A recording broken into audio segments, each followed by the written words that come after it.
So as Sergeant Bailey and I were talking just a few minutes ago, Trooper Willis Moore and I got in this unmarked patrol, what do you call this, an unmarked patrol car? An unmarked patrol car. Okay, and we've been driving all around the Lookout Valley area into parts of Chattanooga proper, looking for distracted drivers, as you would say, because our focus today, Trooper Moore, is on texting and driving, but the truth is you're focused on distracted driving. That's correct, distracted driving. And for me, that can be anything from putting on lipstick, makeup, eating, reading a book, whatever it is that's taking your attention from the road, that's going to be distracted driving. Sergeant Bailey and I had asked him if he knew where Tennessee ranked in terms of the other 50 states with distracted driving incidences. We hoped for #1.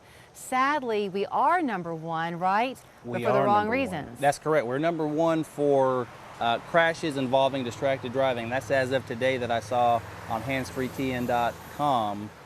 We are #1 in the nation for distracted driving related crashes. But we want to report to you truthfully, this morning you were a little bit surprised, and happily so, as we drove around multiple times. You didn't see that many problems. That's correct.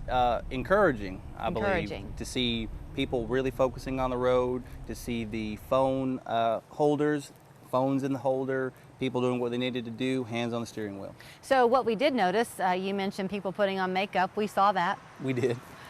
We also saw a couple of people, sometimes you couldn't quite get up to get the video, but just holding their phones. The law is that your phone is not supposed to be on your body in any way, That's correct? correct. That's correct. It does not need to be on your person whatsoever. It needs to be in the mount or in the cup holder somewhere where it's not going to be a distraction to you. So what is it that you're looking for? I know that we don't want to give away the trade secrets because you don't want people to anticipate why an officer might pull them over, but what do you watch for to be on the lookout for a distracted driver? The first thing that may catch my eye is the driving in the lane. Are you weaving? Are you crossing over the fog line? That'll get my attention. As I get up next to you, where are your eyes? Do I see your eyes? Do they keep dropping down to your lap or elsewhere? And then where are your hands? Are both hands on the steering wheel? Is one down and your eyes are also dropping? All those indicators to me is distracted driving. There's something else going on.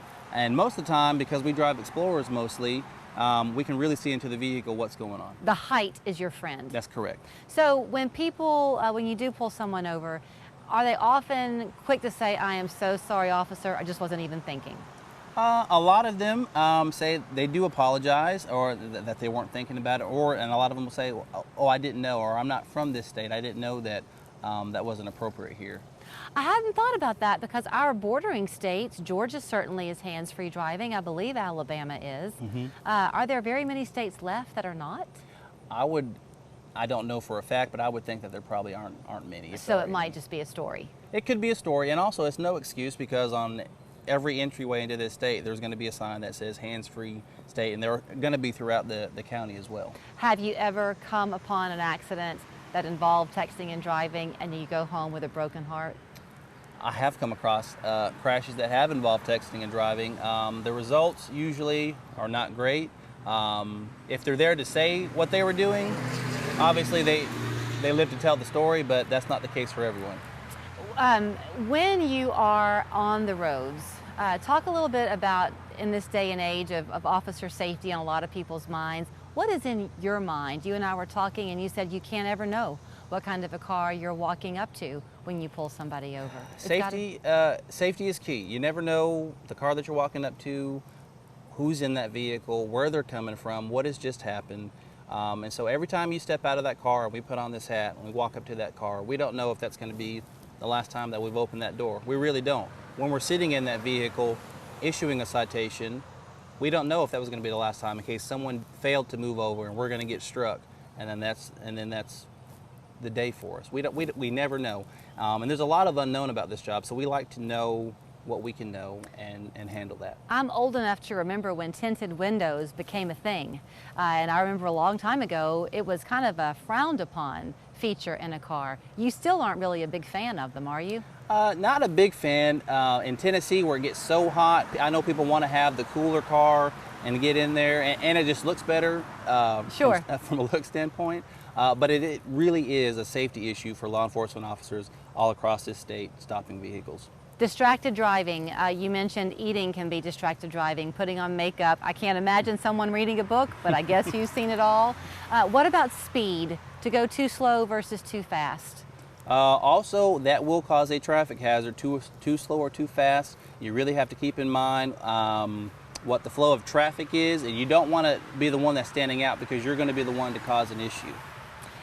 Do people, do you think, fully realize how quickly texting and driving, specifically, that's our focus today, can get out of hand? Or have they done it for so long, they continue to think that they're going to be okay always? I would think they probably think they're going to be okay always. It is probably, in a lot of ways, second nature to them, so they don't think that what's going on, that it's going to affect their driving.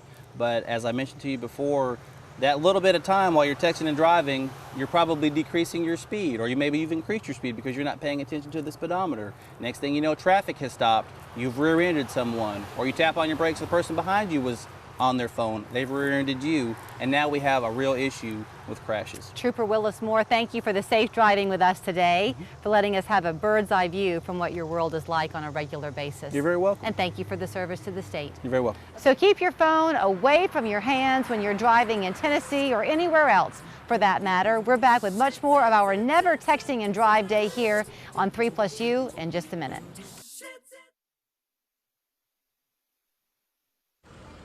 And we're back out live. I tell you, that was a really interesting morning to ride along with him. And he told us off camera that if we had chosen a different area of town, we were down near the highway patrol, not quite so trafficked. Had we been out East Brainerd way, he said we would have had to stop the car every 5 minutes. Well, you still saw the makeup being put on. Right. And you still saw the person with a phone in their hand. Right. For me, it was interesting. On the road. Exactly. For me, it was interesting that I could now identify the SUV that they're in. It's kind of a silver vehicle, silver GMC model. And when they pull up beside me, of course, I don't text and drive anyway. Yeah. But I thought that was very informative that they have enough, visual to see that going on. Well, and I'm going to say this about him too, and I don't think it's inappropriate for me to share this. He was not trying to get anybody. Right. He really was not. He was just, and he kind of had a sixth sense about him. Sometimes he would see a car that would drive a little bit erratically. Sometimes there was one car that was kind of weaving a little bit, and he kind of watched them, but there was nothing there to prove,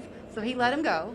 Julie, I jotted down a few things that struck me. Yeah. Sergeant Bailey, when he said, when he's observing vehicles, that he really recognizes no difference between texting and driving in somebody who is DUI Right. because of the weaving and swerving.